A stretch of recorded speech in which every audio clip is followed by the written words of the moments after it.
Alright, this is the parrot that Andrew and I hunted yesterday. And it looks like he's going to make it. They're going to keep it as a pet.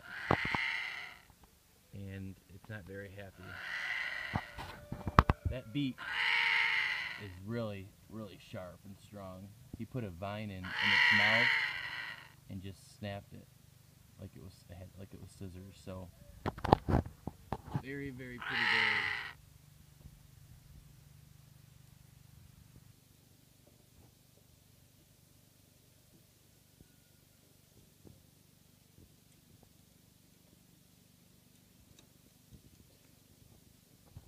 Now it's in a cage.